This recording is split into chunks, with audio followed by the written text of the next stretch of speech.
Ang walang kapantay na martial god, unang yugto. Kabanata 956, aalis. Si Qiyong Chi ay naging isang tao na may pulang damit. Tumingin si Lin Feng sa kanya. Mukha siyang nababagabag, na nagdulot din kay Lin Feng ng pagkalito. Kinantalang ba niya ang kantang Sky Palace dahil nakaramdam siya ng nostalgia. Dati si Yan Di ay isang dakilang emperador kaya marami siyang alaala. Dahan-dahan siyang naglakad patungo kay Yan Di at tumingin sa buwan. Anong petsa ngayong gabi? Yan Di, isang hindi kapanipaniwalang henyo ay dapat na nagsabi ng kantang iyon noon. Siguro isang emperador, marahil isang mahusay na emperador, tama ba? Bulong ni Lin Feng na nakatingin sa buwan. Nanginginig si Yan Di ngunit nanatiling tahimik. Minsan, may mga kaaway na iginagalang at hinahangaan mo, kahit nasirain ang buong buhay mo. Sabi ni Yan Di sa misteryosong paraan. Parang may naintindihan si Lin Feng. Parang ang Samire sa buhay ni Yan Di ay isang napakalakas na cultivator na hinahangaan niya. Matagal silang nanahimik. Muling naging hayop si Qiyong Chi at tumingin kay Lin Feng.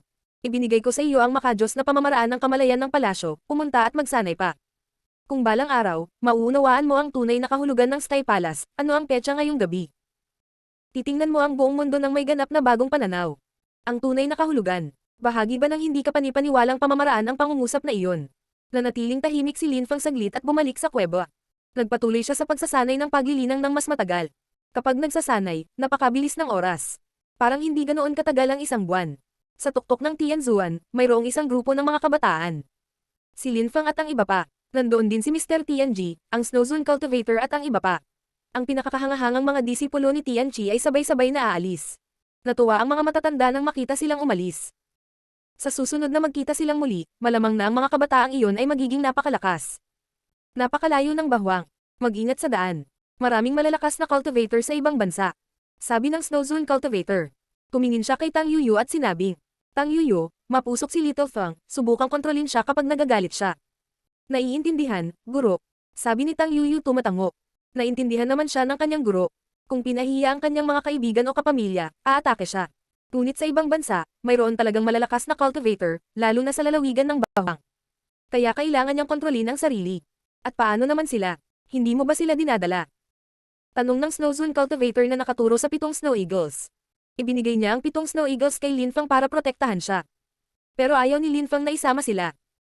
Ayokong mapagod sila. Ang paglalakbay ay magiging isang nakakapagod. Sabi ni Lin Feng na umiling. Si Lin Feng ay may sapat na kakayahan, diskarte, kasama ang tore ng hayop, hindi niya kailangan ang mga Snow Eagles. Ayaw din niyang malayo sila sa bahay. Sige, napagdesisyon mo na.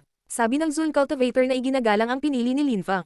Gusto ng Snowzone Cultivator na sundan ng mga Snow Eagles si Lin Feng dahil baka may makuha din sila, ngunit kung ayaw ni Lin Feng, wala siyang magagawa. Sige, makakaalis ka na, sabi ng Snowzone Cultivator. Wala siyang ganang magpaalam kay Lin Feng. Siya ay mapalad na magkaroon ng isang kahangahangang disipulo, ang ganitong uri ng relasyon ay isang beses sa isang buhay na bagay. Malamang na hindi na niya makikitang muli ang isang hindi kapanipaniwalang alagad. Sige. Tumanggo si Lin Feng. Tumalikod siya at umalis. Tara na, sabi ni Lin Feng. Si Jun Moshi at ang iba ay tumingin kay Lin Feng mula sa likuran at bamantong hininga, yumuko sila sa lahat at umalis. Wala rin silang ganang umalis. Nagkaroon sila ng magagandang alaala sa Tianchi. Tumilipad si Lin Feng sa kanyang dakilang bato. Kasama rin niya si Qiyong Chi. Tila nasa sabik si Qiyong Chi na magpatuloy, kumikislap ang kanyang mga mata. Sa wakas, magsisimula na tayo ng bagong buhay sa bahwang. Tutulungan kitang sumikat sa bahwang at higit pa. Qiyong Chi, isang maliit na snowy white animal ang lumitaw sa kamay ni Lin Feng, umupo siya ng naka-cross-legged at hinawakan siya sa kanyang mga braso. Patuloy niyang dinilaan ang mukha niya. Mengqing, naaawa ako sa iyo, sana hindi na lang kita itago sa Animal Tower, kailangan kitang mahanap ng mas magandang tahanan. Sabi ni Lin Feng sa malumanay na paraan habang nakangiti. At kapag nasa bahwang na tayo, siguradong gagawa ako ng paraan para maging tao ka muli. Palagi kang mananatili sa tabi ko. Tumiti si Mengqing sa malumanay na paraan na parang sinasabi kay Lin Feng na siya ay tanga. Inilagay niya ang kanyang maliit na paa sa pisngi ni Lin Feng at ito ay kaibig-ibig. Pwede ko din ba siyang yakapin? Sabi ni Tang Yuyu sa malumanay na boses. Nakita niyang masyadong cute si Mengqing kaya gusto niya itong yakapin. Tumingin si Lin Feng kay Tang Yuyu, tumalon si Mengqing palayo kay Lin Feng at tumalon sa mga braso ni Tang Yuyu. Isang malaking ngiti ang lumitaw sa mukha ni Tang Yuyu. Palaging sinasabi ni Lin Feng na ang kanyang asawa ang pinakamagandang babae sa mundo. Hindi na ako makapaghintay na makita ang anyo mong tao. Siguradong napakaganda mo, sabi ni Tang Yuyu. Si Mengqing ay napaka-cute bilang isang hayop kaya bilang isang tao, malamang na siya ay mukhang hindi kapanipaniwala. Tumingon si Mengqing at ngumiti kay Lin Feng. Tapos, tumalon ulit siya sa mga braso niya. Mamahalin mo siya kapag nakita mo siyang tao. Sabi ni Linfang na nakangiti kay Tang Yuyu. Nagustuhan din ni Zinya si Mengqing. Naniniwala ako sa iyo. Sabi ni Tang Yuyu tumatango. Hindi na siya makapaghintay na makilala si Mengqing sa kanyang anyo ng tao. Magkasama silang tumawid sa maraming bansa. Hindi magtatagal, aalis na sila sa Ganyu. Kamangha-mangha ang tanawin sa kanilang harapan nang makarating sila sa isang malawak na lugar. Linfang. Sa sandaling iyon, tinawagan ni Junmo Shi si Linfang. Umakto siya na parang may nakita. Ano? Sumimangot si Linfang at tumingin sa malayo. May mga taong tila naghihintay sa kanila. Biz. Huminto ang dakilang rock ni Linfang ngunit hindi sila nakalayo, kitang-kita nila ang mga taong iyon. Ang taong iyon ay nawalan ng isang braso at mukhang hindi kapanipaniwalang agresibo. Nakapagtataka, ang patriarch ng Xiaoyao sect ay naghihintay sa kanila sa lahat ng oras na ito. Ang walang kapantay na martial god, Unyugto. Kabanata 957, Pagkasira at Pagkakanulo. Naroon ang patriarch ng Xiaoyao sect, malamig na nakatingin kay Linfang at sa iba pa. Tumingin si Linfang sa kanya. Nagulat siya sa una at pagkatapos ay tumingin siya muli at sinabing, Tian Shuzi. Ang tanging nakakakilala kay Linfang at sa kanyang mga kaibigan na aalis kay Ganyu ay ang mga pinuno ng Tianqi. Ang patriarch ng Xiaoyao sect ay naghihintay sa kanya doon kaya ang unang taong naisip ni Linfang ay si Tian Shuzi. Sa pagkakataong ito, tingnan natin kung paano ka makakatakas. Sabi ng patriarch ng Xiaoyao sect na may kasamang ngiti. Noong nakaraang pagkakataon, ginamit ni Linfang ang anteng-anteng na may mapanlinlang na enerhiya, ngunit hindi maiwan ni Linfang ang kanyang mga kaibigan. Tara na, sabi ni Linfang. Kumuha siya ng anteng-anteng at nagsimulang gumalaw sa hindi kapanipaniwalang bilis. Subukan mong tumakas muli. Sabi ng patriarch ng Xiaoyao sect na itinapon ang sarili kay Linfang at hindi pinapansin ng iba. Maaari niyang makuha ang iba anumang oras. Bumalik. Mabilis na nag-react si Linfang. Isang nakakatakot na enerhiya ang bumagsak kay Linfang at nawalan siya ng balanse. May umatake sa kanya. Huminto sa paggalaw si Linfang. Dumudugo ang bibig niya. Ikaw. Sabi ni Linfang. Ang umatake ay si Tian Shuzi. Nasa likod na rin niya ang patriarch ng Xiaoyao sect. Isa itong ambush. Para kay Tianqi yan, tama ba? Sabi ni Linfang kay Tian Shuzi. Malamig na ngumiti si Tian Shuzi. Hinamak niya si Linfang. Hindi ko natahanan si Tianqi. Tinulungan ka ng mga matatandang iyon kahit na hiniling mo sa akin na umalis sa Tianqi. Ginawa mong masamang lugar ang Tianqi. Pero hindi mo naisip na makakaganti ako ng ganito kaga. Nagsisisi ka sa ginawa mo sa lahat, di ba? Sabi ni Tian Shuzi. Tian Shuzi, ikaw ang dapat magsisi. Sabi ng isang tao sa langit. May mga taong lumitaw mula sa itaas. Ang Snow Zone Cultivator, si Mr. Tianji, ang pinuno ng Yaoguang at ang pinuno ng Tianquan. Namutla si Tian Shuzi nang makita niya sila. Paanong nandoon sila? Atake. Galit na sigaw ng patriarch ng Xiaoyao sect. Gusto niyang salakayin si Linfang. Freeze. Lumitaw ang abstruse ice energy at bumagsak sa katawan ng patriarch. Bigla na lang siyang hindi makagalaw ng maayos. Pagsira ng bituin sa umaga. Isang hindi kapanipaniwalang bilang ng mga bituin ang lumitaw at nag-condense, pagkatapos ay naging isang nakakatakot na espada. Art. Inilabas ng patriarch ng Xiaoyao sect ang kanyang makajos na kamalayan upang salakayin si Linfang. Gayunpaman, iniunat ni Mr. Tianji ang kanyang kamay at lumitaw ang mga bituin sa paligid ni Linfang upang protektahan siya. Boom boom boom. Isang malabundok na makajos na kamalayan ang bumagsak mula sa langit na nagkakalat ng nakasisilaw na gintong mga ilaw. Galit na galit ang patriarch ng Xiaoyao sect. Alam na niyang talo na siya. Sinong mag-aakalang darating ang mga matatanda? Hindi man lang siya umatake, sinubukan niya agad na tumakas. Ang Snow Zone Cultivator at ang iba pa ay hindi siya hinabol. Kung gusto niyang tumakas, gamit ang kanyang Xiaoyao agility technique, mahihirapan silang maabutan siya. Sa halip, pinalibutan nila si Tian Shuzi at mukhang galit na galit sila. Labis kaming nabigo, Tian Shuzi. Sabi ni Mr. Tianji. Hindi niya akalain na galit si Tian Shuzi kay Linfang, hanggang sa ipagkanulo niya si Tianqi at tutulungan ng patriarch ng Xiaoyao sect na patayin si Linfang. Hinatak ni Tian Shuzi ang mahabang mukha at tumingin sa kanila. Napakalupit ninyong lahat. Naghintay ako hanggang sa napakalayo natin para subukang patayin si Linfang, ngunit nakakagulat na sinundan mo ako hanggang dito. Mas gusto mo si Linfang, isang taong naging miyembro ng Tianqi sa loob ng maikling panahon, kaysa sa akin na matagal ng leader. Hindi mo pa rin naiintindihan. Sabi ni Mr. Tianji na napabuntong hininga. Tian Shuzi, matagal na panahon na ang nakalipas mula nang isuko mo ang iyong pananampalataya. Masyado kang naging makasarili. Kalokohan. Malupit ang ating mundo, sino ba ang hindi makasarili? Kung mas malakas ka, hindi ka magiging pinuno ng Tianqi. Sabi ni Tian Shuzi. Brother, diretso lang, ano ang balak mong gawin sa akin, ang pinuno ng Tian? Ang mga nagtaksil kay Tianqi ay papatayin, iyon lang ang magagawa natin. Sabi ng Snow Zone Cultivator. Iyon ang isa sa pinakamahalagang tuntunin ng Tianqi, ang mga nagtaksil kay Tianqi ay pinatay. Ang panuntunang iyon ay umiral mula noong likhain ng imperyo.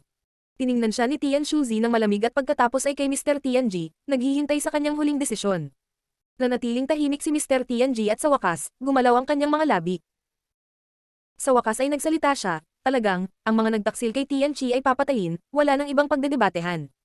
Nawalan ng pag-asa si Tian Shuzi. Namutla ang kanyang mukha, kumikibot ang kanyang mga labi. Itinuro niya si Lin Feng at sinabing, para sa isang disipulo ni Tian Zuan, gusto mo akong patayin, isang pinuno ng Tian Shu, napakalupit. Hindi mo pa rin naiintindihan. Wala itong kinalaman kay Lin Feng. Ikaw, Tian Shuzi, ay nagtaksil kay Tian Chi. Sabi ni Mr. Tianji na napabuntong hininga. Hindi siya masyadong handang pumatay ng isang pinuno ng Tian Chi. Hahaha, kalokohan. Kung gusto mo akong patayin, hindi mo na kailangang magsalita ng maraming bagay. Sabi ni Tian Shuzi na humagalpak ng tawa na parang baliw. Nababaliw na siya sa pressure. Mamatay. Biglang itinapon ni Tian Shuzi ang sarili kay Lin Feng, alam niyang mamamatay na siya. Hindi siya makatakas mula sa Snow Zone Cultivator, Mr. Tianji at ang dalawang iba pa. Mapurol at tanga. Sabi ng Snow Zone Cultivator habang inilalabas ang kanyang nakasisilaw na malabundok na maladyos na kamalayan. Asar. Galit na sigaw ni Tian Shuzi. Ang malabundok na kamalayan ng Diyos ay bumagsak sa kanyang katawan na nagpaubo sa kanya ng dugo. Freeze. Sabi ng Snow Zone Cultivator na naglabas ng Ice Abstruse Energy na nagpalamig agad kay Tian Shuzi. Gotcha. Sa isang iglap, nagsimulang masira ang yelo habang sinubukang pigilan ni Tian Shuzi. Pupunta ako ng tulong. Bamantong hininga si Mr. Tianji na nagkondenseng ng sword energies na pumutol sa rebulto. Si Tian Shuzi ay natakot. Slash, slash. Nakastak pa rin sa ice cube, naputol sa kalahati ang katawan ni Tian Shuzi. Dahan-dahan siyang huminto sa paghinga at namatay. Biz. Ang mga bituin sa paligid ni Lin Feng ay dahan-daang naglaho at si Lin Feng ay nagmamadaling nagsabi. Mga guro, ikaw, Moshi. Huwag kang mag-alala, tingnan mo. Sabi ng Snow Zone Cultivator na nakaturo sa isang grupo ng mga tao sa likod niya.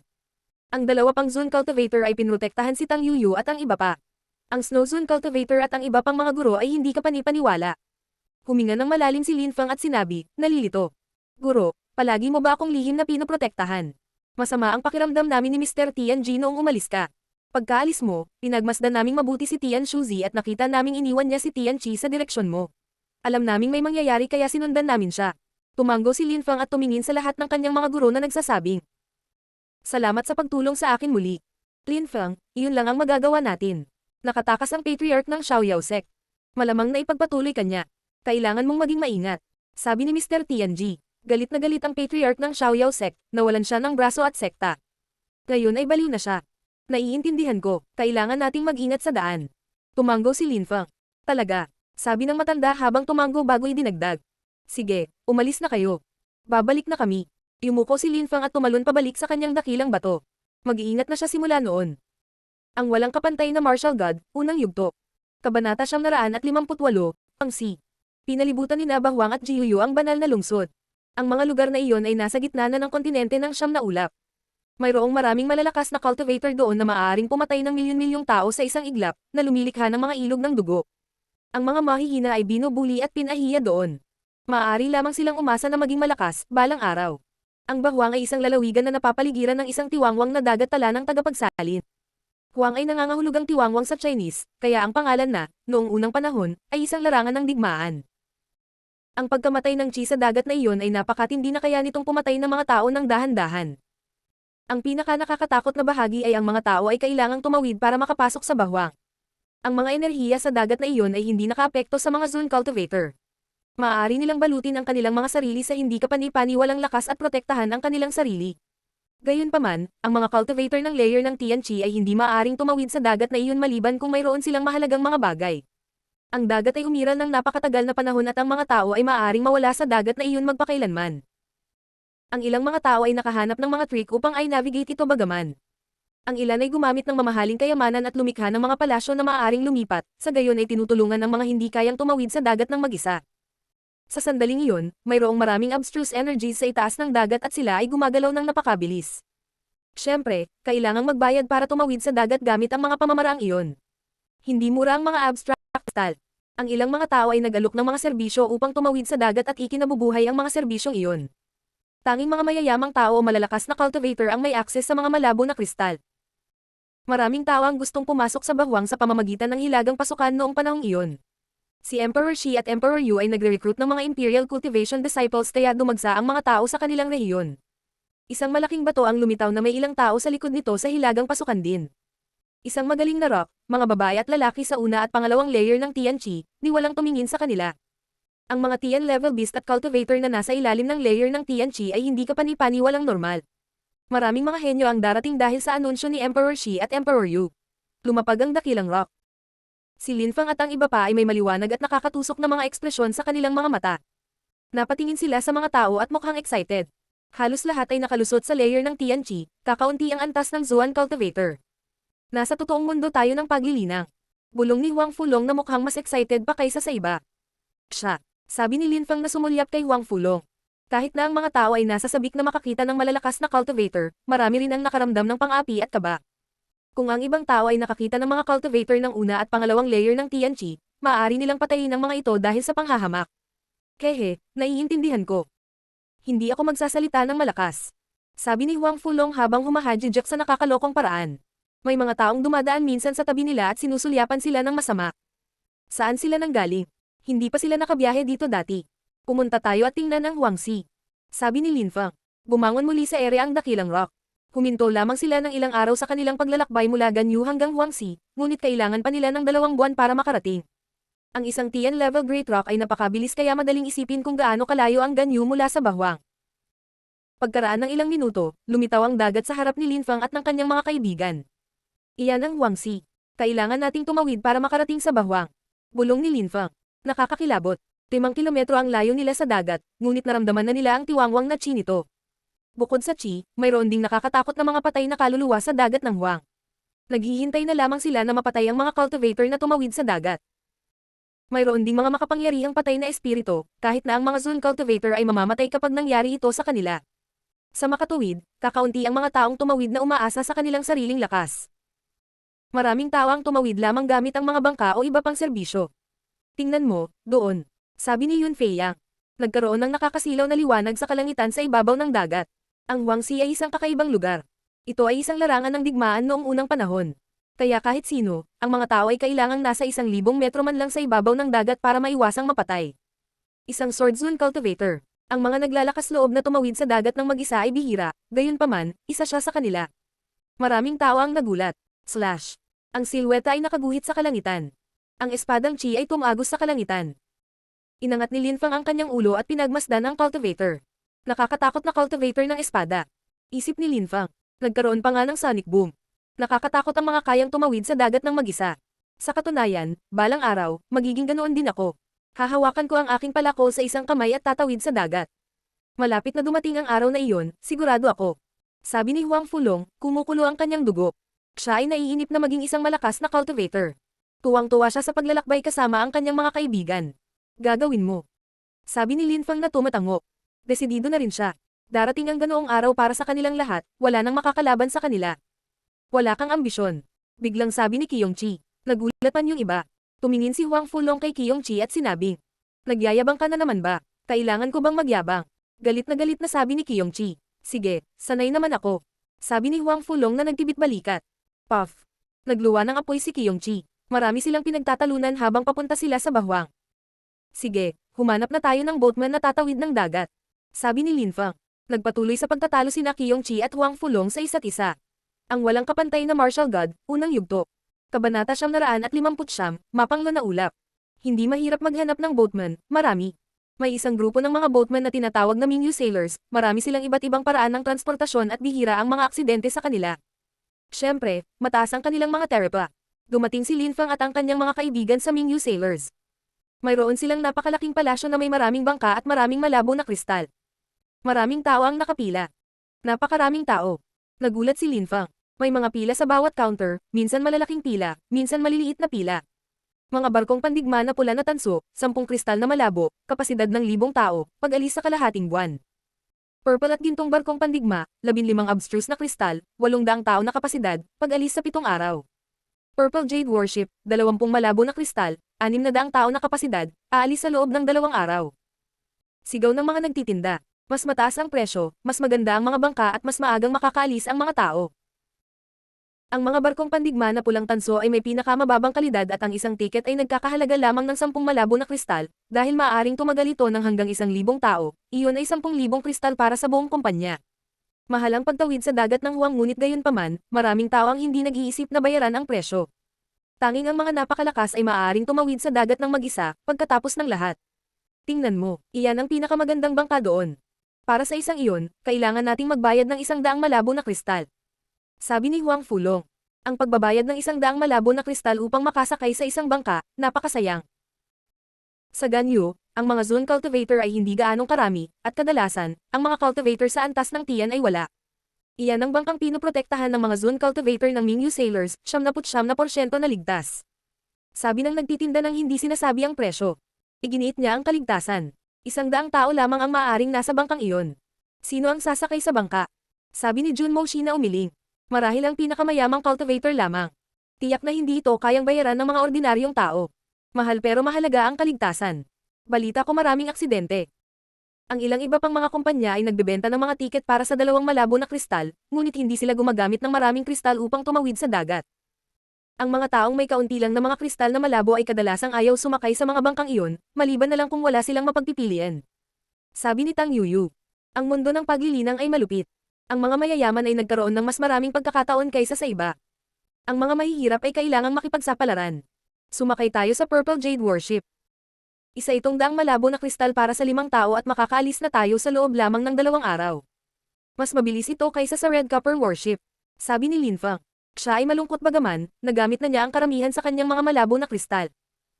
Kakailanganin niyang bumalik muli sa palasyo ng Jade Emperor para minahan pa. Kung wala sa kanya ang palasyo, hindi siya magkakaroon ng napakaraming malabo na kristal. Maraming tao ang nakarinig kay Lin Feng at nagulat sila. 100 malabo na kristal. Napakabata pa nila at nakalusot pa lamang sa una at pangalawang layer ng Tianqi. Paanong nagkaroon sila ng napakaraming kristal? Saang grupo ng impluensya sila kabilang?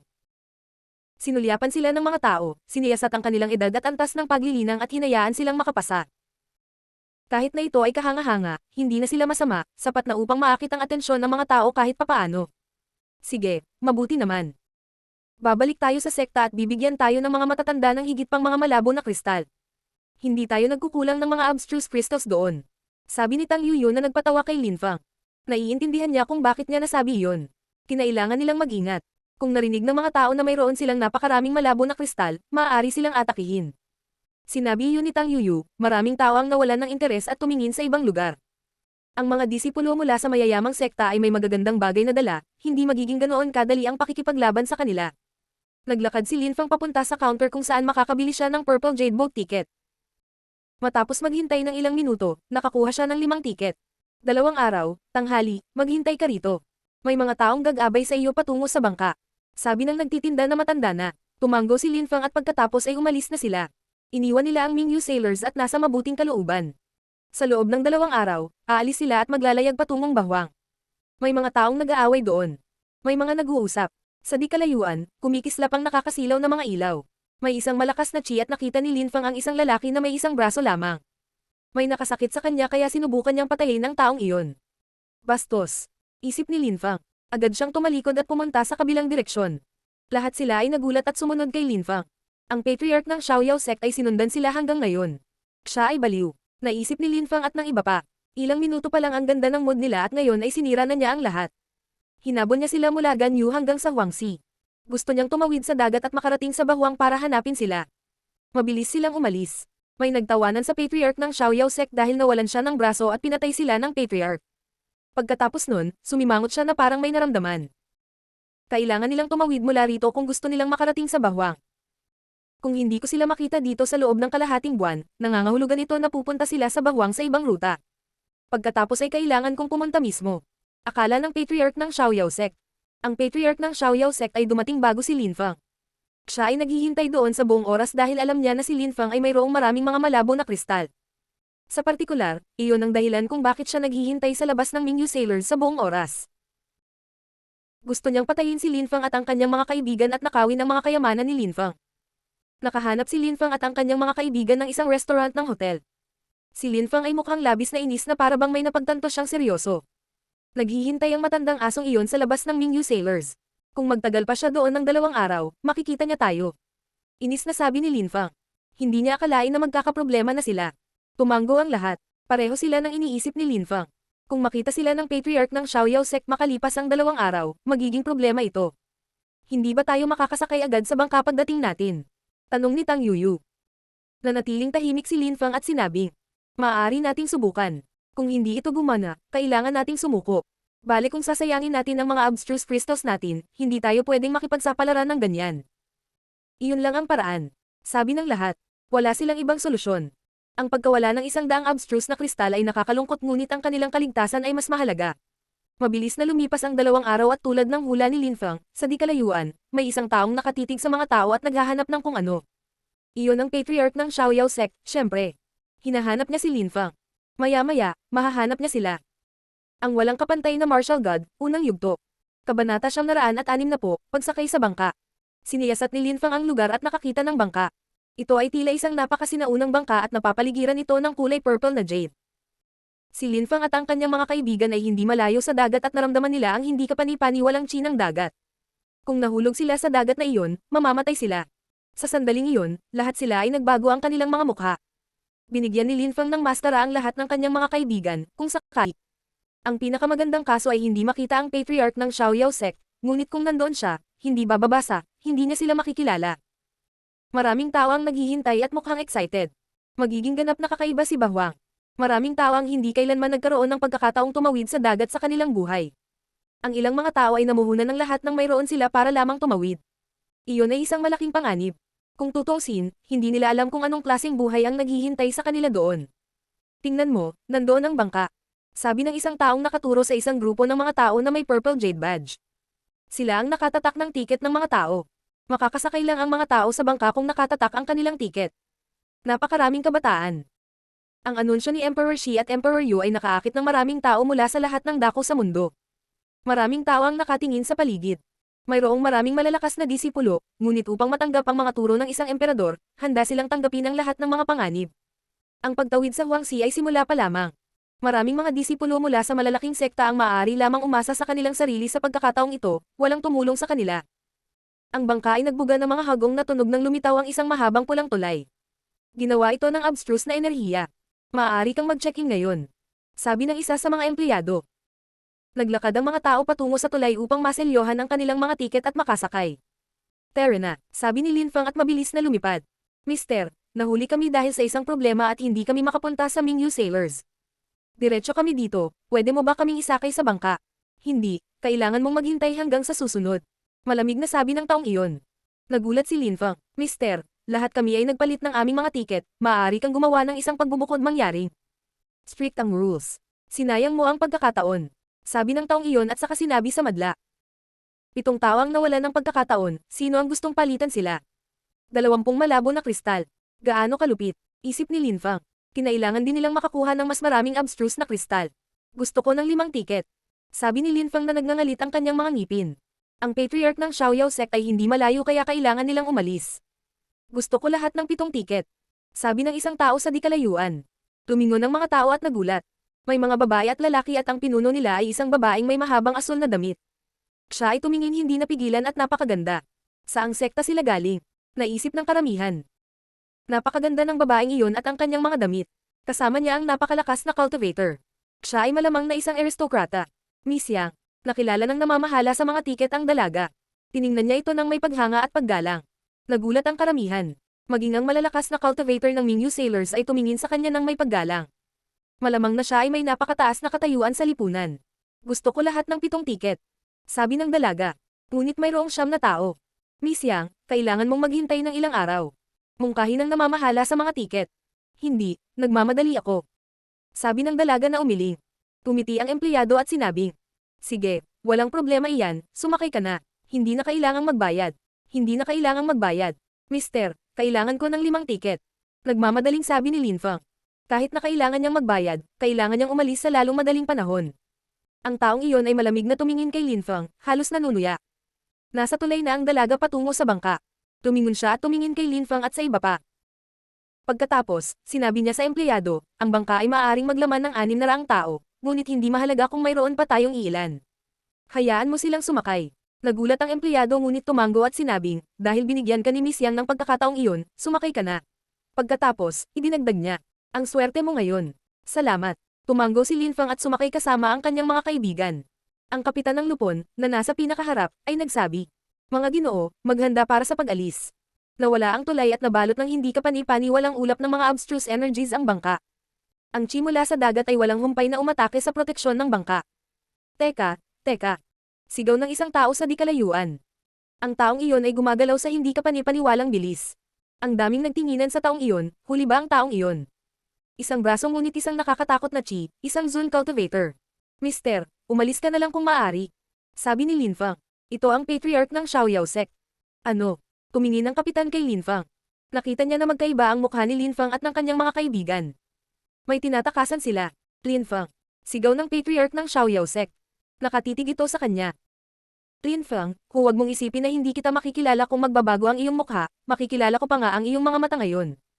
Mister, paumanhin, alis na tayo. Sabi ni Lin Fang.